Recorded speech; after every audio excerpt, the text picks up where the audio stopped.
నా ప్రియమైన బిడ్డా, నా మాటలు జాగ్రత్తగా ఆలకించుము. నేను ఎన్నిసార్లు చెప్పినా నీవు అర్థం చేసుకోవడం లేదు. ఎందుకని నేను చెప్పింది నీకు అర్థం కావడం లేదా? నేను చెప్పాను, నీవు నా మాట వింటే నిన్ను దీర్ఘాయుష్మంతుని చేస్తానని చెప్పాను కదా. ఇప్పుడు ఏడ్చిన తలకాయ గోడకేసి కొట్టుకున్న ప్రయోజనం ఉండదు. ఎందుకంటే వెలుతురు ఉండగానే దీపాన్ని సక్కబెట్టుకోమని సామెత చెప్పినట్లు నేను అనేకసార్లు మీతో చెప్పాను.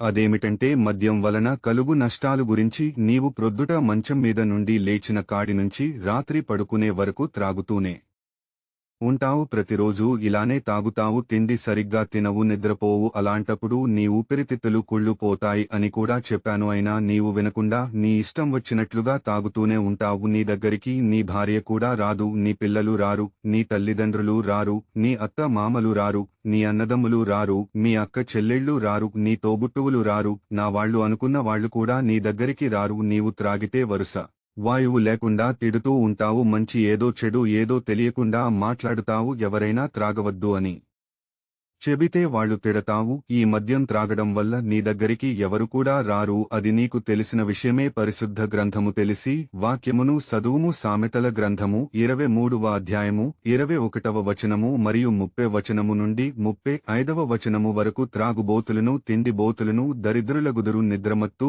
చింత గుడ్డలు ధరించుటకు కారణమగును. మరియు 30వ వచనము నుండి 35వ వచనము వరకు. ద్రాక్షారసముతో పొద్దుపుచ్చు వారికే కదా కలిపిన ద్రాక్షారసము రుసిచూడ ఈ చేరు వారికే కదా ద్రాక్షరసము మిక్కిలి ఎరబడగను, గిన్నెలో తలతలలాడుచుండగును, త్రాగుటకు రుషిగా ఉండగను. దానివైపు చూడకుము. పిమ్మటది సర్పమువలె కరుచును, కట్లపామువలె కాటు వేయను. విపరీతమైనవి నీ కనులకు కనబడును.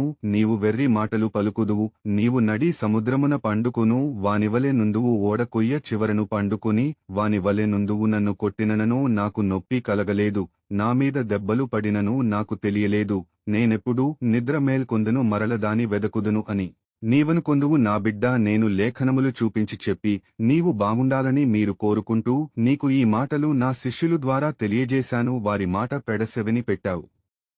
వారు చెప్పే మాటలు నా మాటలుగా గుర్తించలేదు. నీవు ఇష్టం వచ్చినట్లుగా ఎవరు చెబితే ఏంటి, నాకేమి భయం, నేను ఎవరికీ భయపడను, ఏమైనా పరవాలేదు అని నీవు ఏం చేశావు? త్రాగడం, తినడం. నిన్ను చూస్తే అసహ్యం వచ్చేలా ఉంటున్నావు. చచ్చిపోతావు. నీ వలన నీ భార్య బిడ్డలు, నీ తల్లిదండ్రులు, నేంతమామలు అందరూ బాధపడుతూ ఉంటారు. నీ భార్య బిడ్డలు ఏమవుతారో నీకు తెలుసా? జాగ్రత్త సుమా, వాళ్ళు అనాథలు అయిపోతారు.